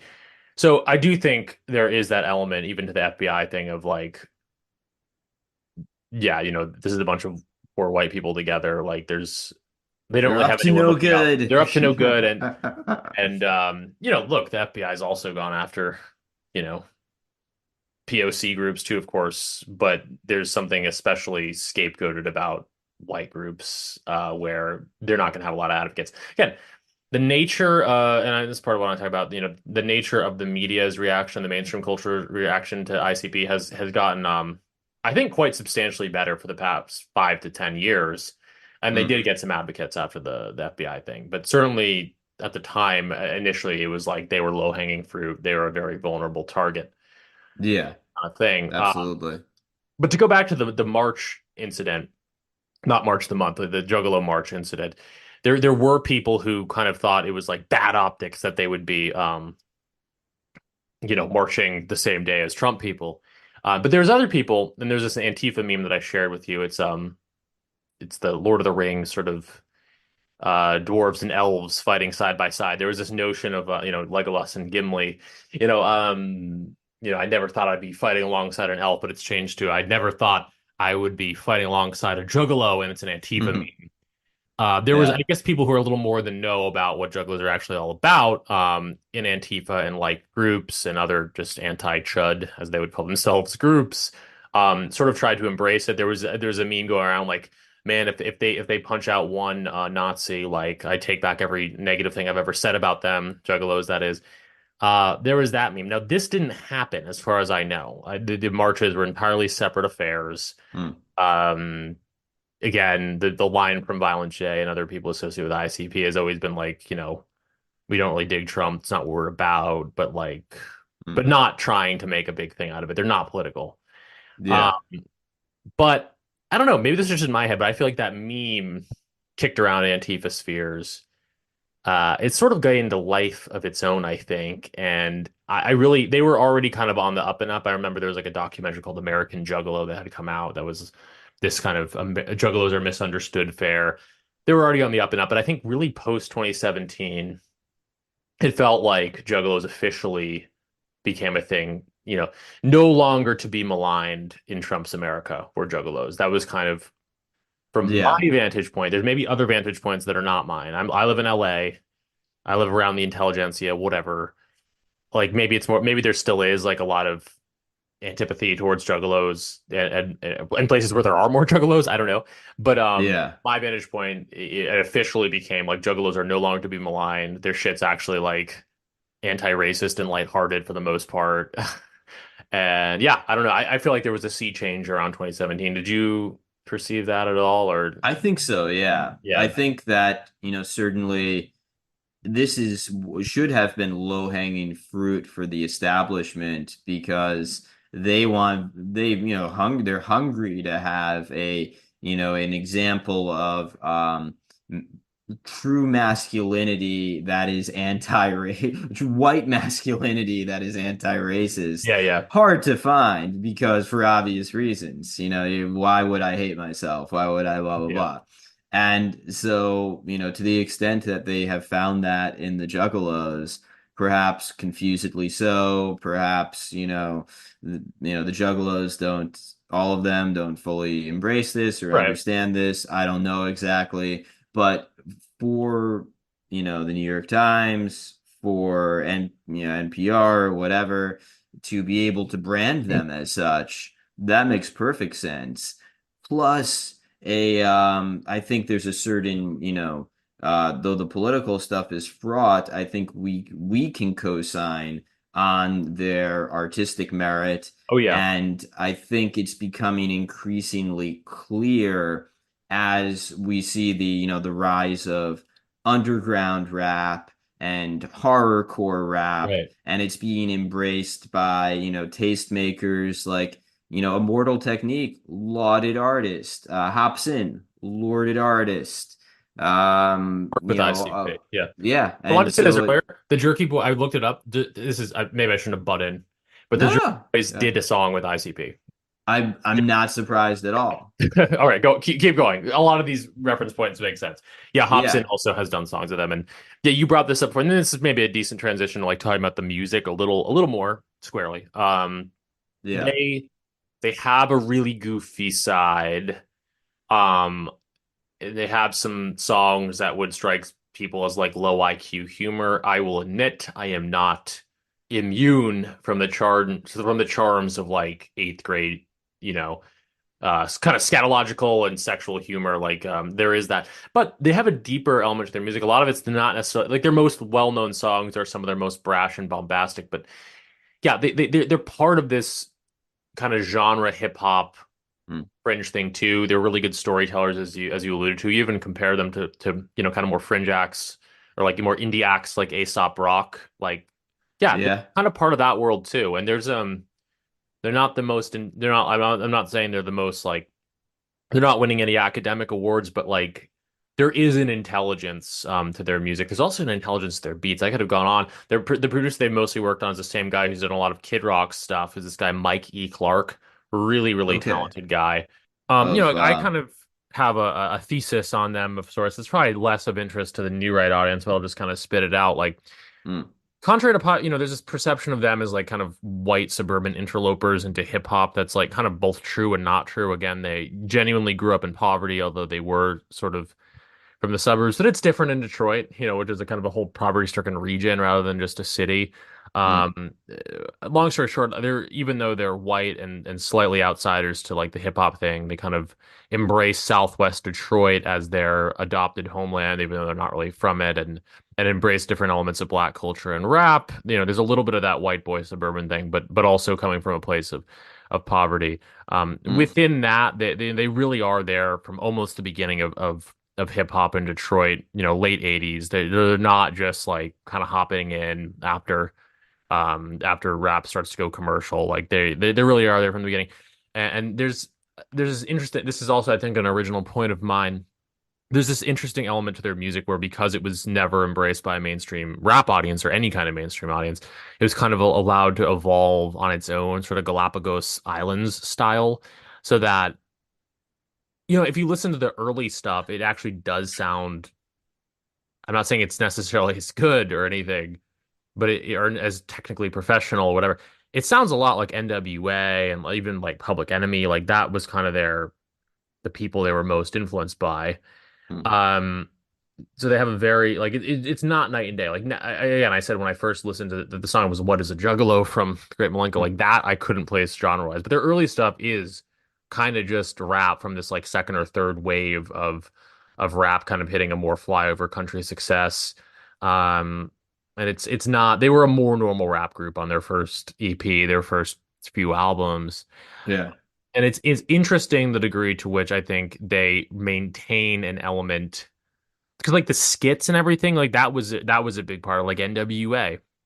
Like if you listen to "Fuck the Police" by NWA, for example, there's this little skit at the end where he's like, I charge you with being like a chicken shit redneck motherfucker, and I think that probably that line on the NWA record I think is probably the the origin of a lot of ICP's own anti-redneck stuff. Actually, it's not really a common thing you Yeah. hear in rap too much, like a kind of any kind of identity. Like going after rednecks is not really a thing in rap, but it was on the NWA track, and ICP picked it up. What I'm trying to say is, I think that they have it's very similar influence to like where all of hip hop came from, and evolved totally on their own terms, their own very strange direction that morphed into Mm. something totally outside of what the rest of hip hop is, which is interesting in its own terms. But I also think that there was a certain level of appreciation there that has come to pay off for them. Again, KRS-One is Mm. down with them. They have them at the Gathering of Juggalos. They've done songs with the Ghetto Boys, who kind of Yeah. for people who may not be super familiar with hip hop, like the Ghetto Boys is the rap group they play throughout Office Space, classic rap stuff. Yeah. ICP is like good friends with them. They did a song with the aforementioned Ice Cube on on a remix album. Now they also have a history of kind of paying big to get guests on to make them look more legit. But I think this thing with Ice Cube was a more genuine, like he appreciated them kind of thing. The point I'm trying to make here, Yeah. even though they don't get a lot of critical love, I think that there is this understanding that there's kind of this boom bap. I don't know if that's the correct word.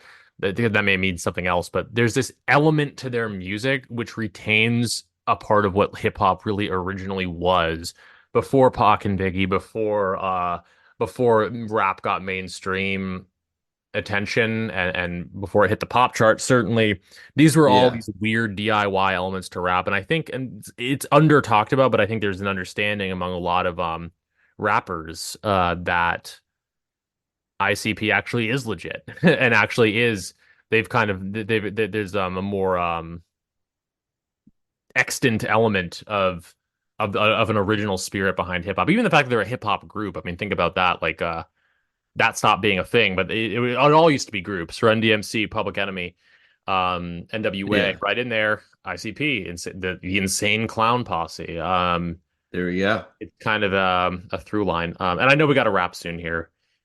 But maybe a good note to end on, because this also has to do with the way they later came to be perceived more positively, is the total virality of you've seen it, of course, probably, right? The Miracles video from Magnets, yeah. 2010. Yeah, yeah. Um, What do they do? yeah, fucking magnets, how do they work? Um, few points to make about that. I guess let's start with the meme quality that their music sort of you were saying always kind of embodied, but I would argue so Yeah. I was more in preparation again, listened to a lot of their stuff. I was more familiar with like the pre 2009 stuff, but I actually really just this week started listening to their album Bang Boom Pow from 2009, from which Miracles is taken. And their next couple albums, The Mighty Death Pop and the Marvelous Missing Link.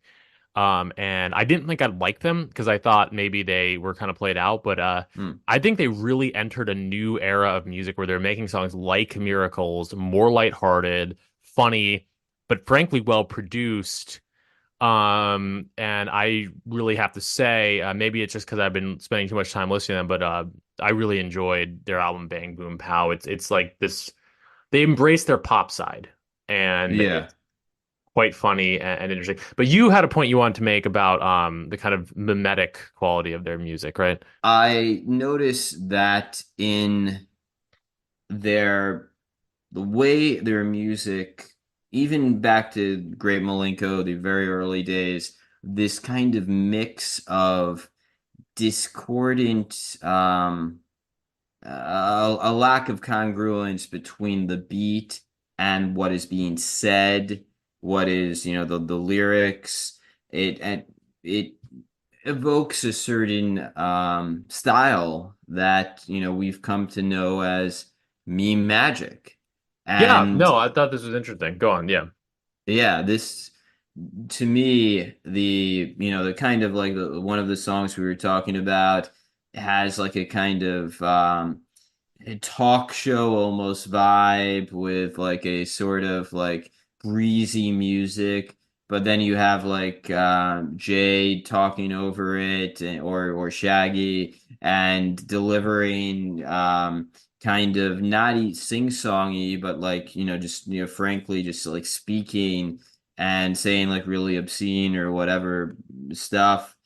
It it's a very memeable. It's Yeah. very comic in a way that you don't really see in music, but beyond Not that, always as well done. Yeah. beyond that, it's memorable.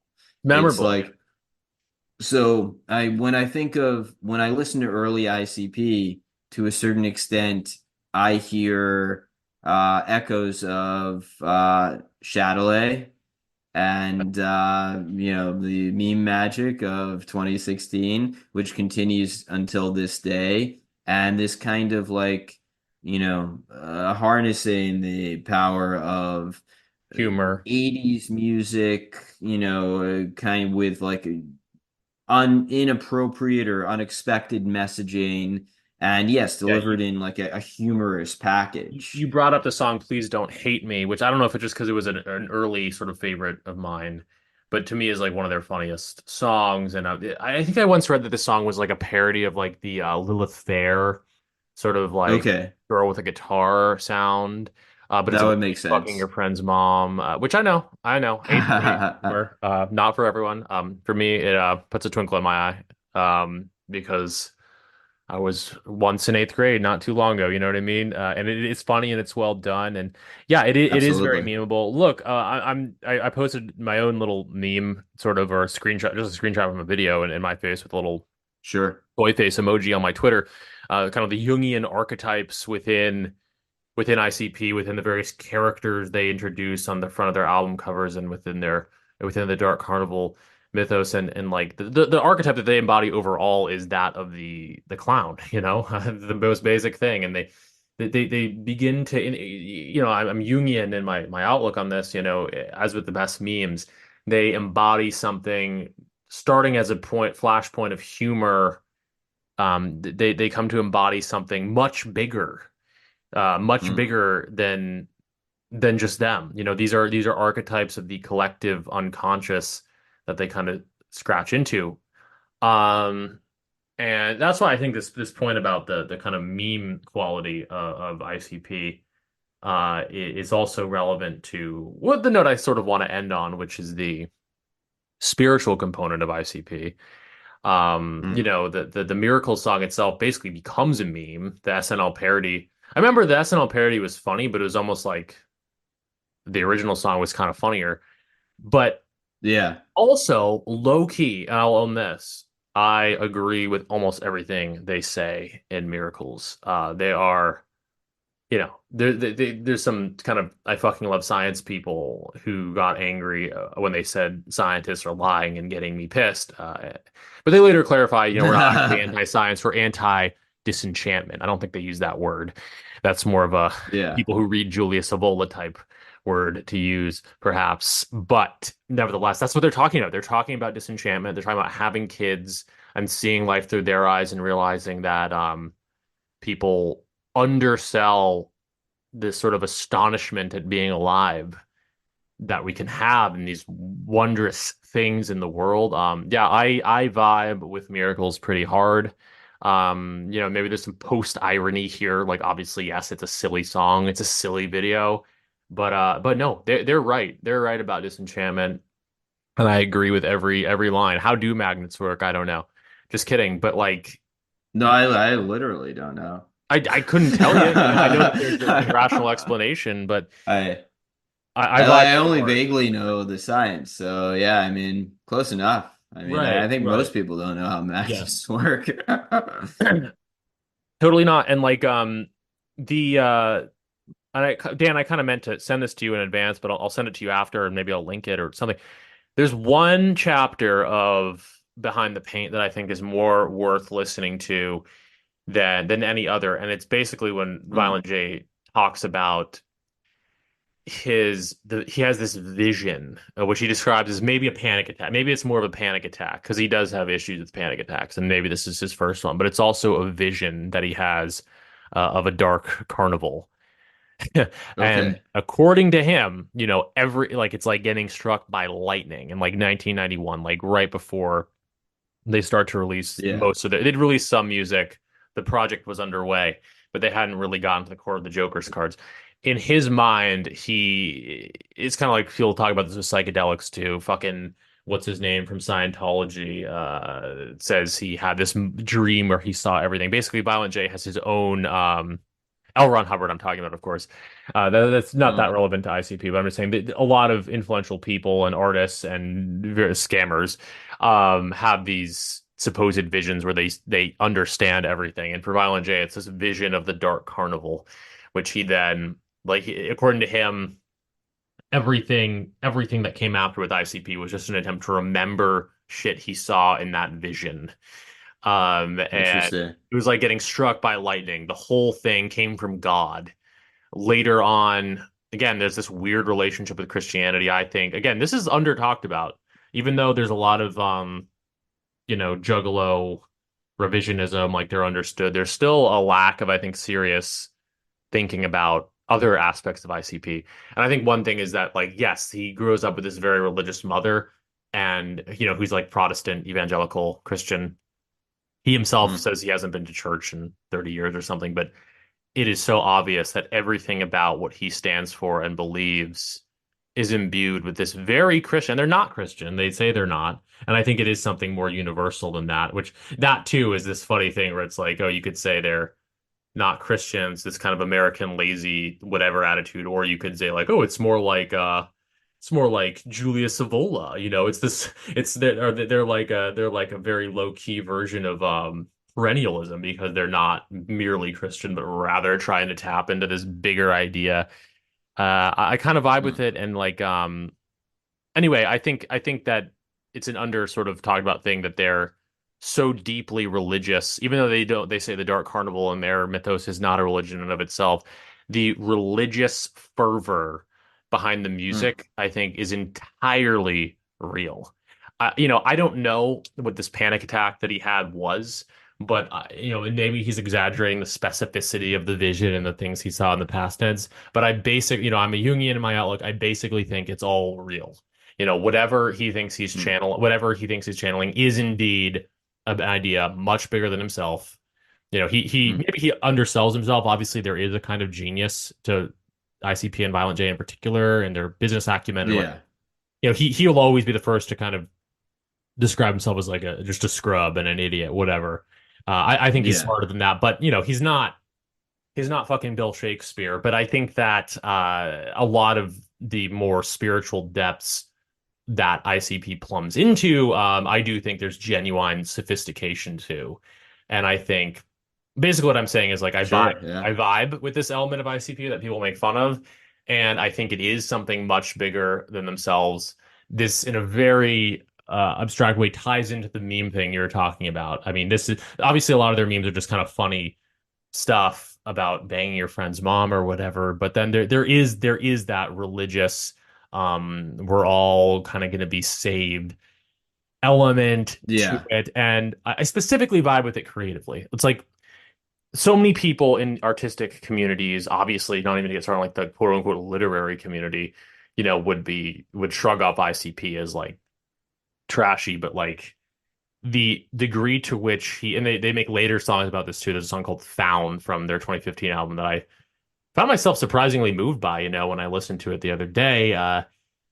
He Mm. really feels like his life's mission was to do Insane Clown Posse, and that it was a gift from God, both that his career ended up as successful as it was, and also the messages they're trying to convey. He thinks he's channeling that, and again, being somewhat Jungian and universalist in my outlook, I think it's real. I think the Dark Carnival is real, and Interesting. a lot of the moral lessons are kind of the going after bigots, the going after rich boys, even the going after pedophile stuff, which is common, going after wife beaters. That's all pretty boilerplate morality. So I'm not necessarily talking about that as like some serious message from God, but I do think Yeah.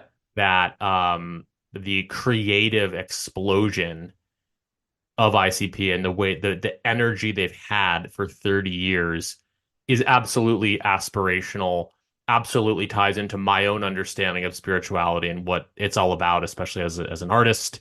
Um, and yeah, basically just that it's aspirational and very real for Violent J, obviously very real for a lot of juggalos. And yeah, I dig it. I think that's really all I'm trying to say. Yeah. I mean, it is like the story of the artist, right? You get a vision and you do your best to transcribe it into existence and breathe life into it. Yeah. And yeah, Sometimes, yeah. I Sometimes think you're right, we're not Shakespeare. Yeah. Some yeah, yeah. sometimes You you're Shakespeare, and other times you're ICP. And like, yes, we can, not all culture is created the same. There's good reasons to, maybe not listen to ICP. I'm not saying everyone should. I just think it's authentic. I think that it's an authentic response to a certain upbringing and social strata. I do think its message is genuinely positive. I think you hear a lot Violent J talks about it, and you hear juggalos talk about it, that like this stuff saved their life. I think it's all real. I'm not an evangelical Christian either. I have my own issues with, to an extent with some of that, yeah. theology, I guess. But I believe it's absolutely real, and I believe it has a salvific power. So We're down with the clown. yeah, yeah, yeah, yeah. And I know it's a kind of a weird fit for New Right, perhaps, and maybe we alienated some audience members, or maybe we made some's day. I do think there's a lot more people who at least remember digging them at some point than meets the eye, and I think this was a good episode. Beautiful. And it was really emotional. My tears were like of joy, of peace. It just felt like this big, huge load had been lifted off of my shoulders like a weight. And I was real happy. I was crying, but I was crying because I was so happy. I believe there's magic in pyramids, Stonehenge, crop circles, and black-eyed kids. Ghosts, I seen about 10 myself. You could attribute it all to my mental health, but I don't wanna fear death and I don't wanna fear hell. I wanna sleep at night, knowing my soul is well. I'm not an atheist. I believe in the magic. This career, I believe God let me have it. I found my missing link and I'm shining. Others still trying the hill they're climbing. I know my soul is content and free. How could I have worry when I hold the key? How could I not see the planets glow? Wildlife grows and rivers flow. Whatever was missing before, it ain't missing now. And it hit me like pow. All my life, I've been searching for the light. I'm out of the night, I'm out of the dark, I'm into the light. Far from where we are, I'm finally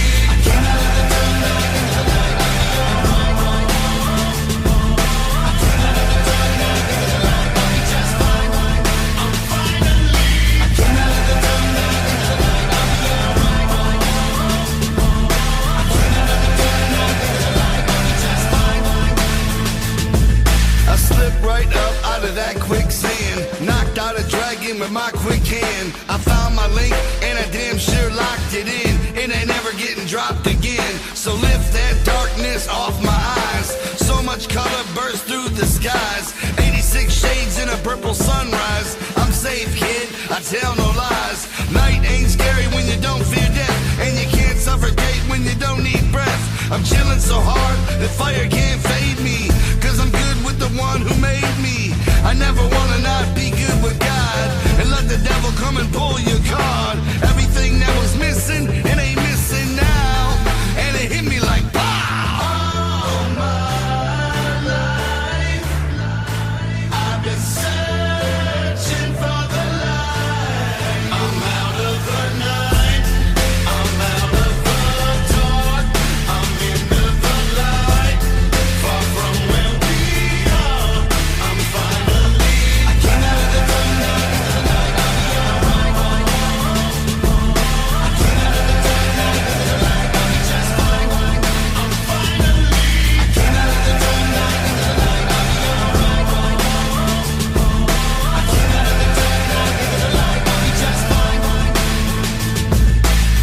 And I can tell you one thing. There was a peace that came over me like I had never known. I'd search for that peace. I'd search for it in the bottles, alcohol. I'd search for it in needles. I'd search for it in drugs. I'd search for it with women. I'd search for it all types of places. But there was no peace in my life. But once I accepted my Savior, I was no longer afraid.